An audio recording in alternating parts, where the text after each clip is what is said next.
Selamat datang kembali. Hari ini kita mau coba bedah satu perspektif menarik nih dari materi yang Anda bawa.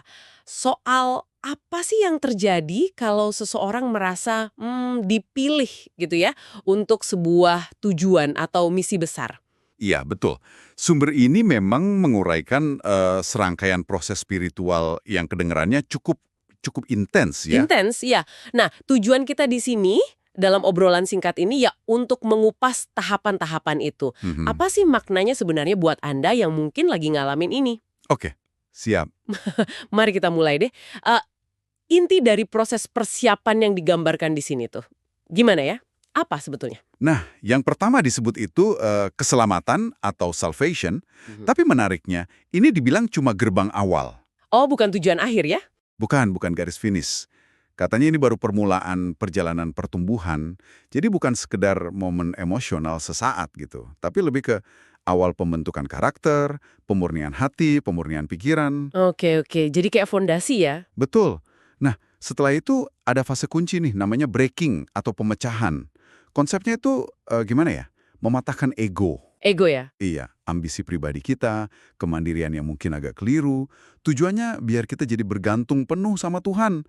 Contohnya juga nggak main-main. Contohnya gimana tuh? Ada Musa, 40 tahun di gurun, kan? Yusuf, 13 tahun di penjara atau jadi budak. Daud juga nunggu lama banget, 17 tahunan. Bahkan Yesus, 30 tahun masa persiapan. Jadi polanya, Ge. Dipatahkan dulu baru dipakai gitu. Nah, persis. Dipatahkan sebelum dipakai. Itu intinya. Itu konsep yang wah dalam ya. Ada metafora lain juga kan di situ soal biji gandum. Iya, betul. Biji gandum yang harus mati dulu, baru bisa berbuah banyak. Sama konsep salib harian. Salib harian. Itu maksudnya gimana sih? Ini lebih ke mati bagi diri sendiri. Jadi bukan cuma soal setia, tapi rela kehilangan kehendak pribadi, status, mungkin, ya bahkan lebih jauh lagi. Jadi salib harian itu kayak proses penyangkalan diri terus-menerus tiap hari. Oke, oke. Penyangkalan diri, kemurahan hati, ketaatan. Terus setelah breaking ada apa lagi? Lanjut ke pemangkasan. Nah, ini pakai analogi ranting anggur. Oh, yang dipangkas biar lebih banyak buahnya itu ya? Betul. Dalam konteks ini, yang dipangkas itu kayak kesombongan kita, keinginan diri yang liar, fokus ke diri sendiri. Pesannya jelas sih, potensi aja nggak cukup. Perlu dipangkas biar hasilnya maksimal. Masuk akal. Iya kan? Lalu ada penderitaan. Ini digambarkannya sebagai loka karya Tuhan. Waduh, kedengarannya berat ya. Memang diakuin, nggak ringan. Ada sakit hati, tekanan, keluar dari zona nyaman. Tapi, ya itu, justru disitulah katanya karakter pemimpin ditempa. Malah ada kutipan Spurgeon kan?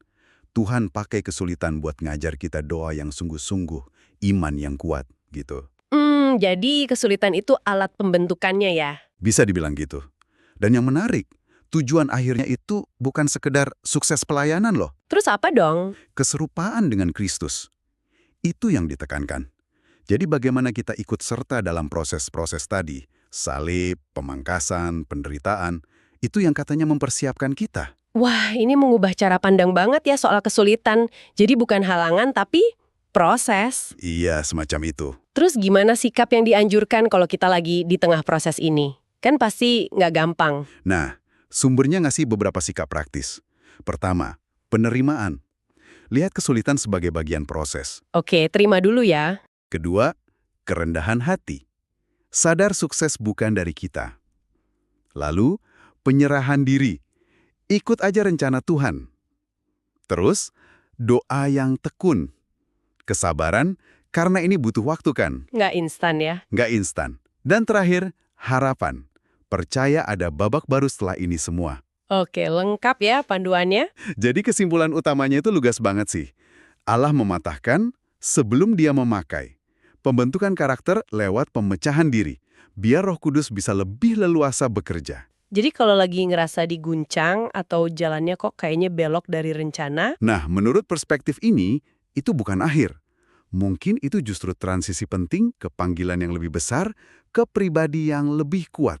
jadi inti dari diskusi kita ini, perspektif ini ngajak kita lihat kesulitan bukan sebagai hambatan, tapi sebagai, yaitu tadi, pembentukan. Tujuannya misi yang lebih besar dan karakter yang makin mirip Kristus. Betul sekali. Dan ini mungkin ninggalin satu pertanyaan buat Anda renungkan ya. Kalau proses ini lebih soal pembentukan karakter daripada capaian luar, terus gimana Anda mau memandang gangguan atau penundaan yang mungkin lagi Anda alami sekarang? Pertanyaan yang bagus untuk refleksi. Terima kasih sudah menyimak pembahasan kita kali ini.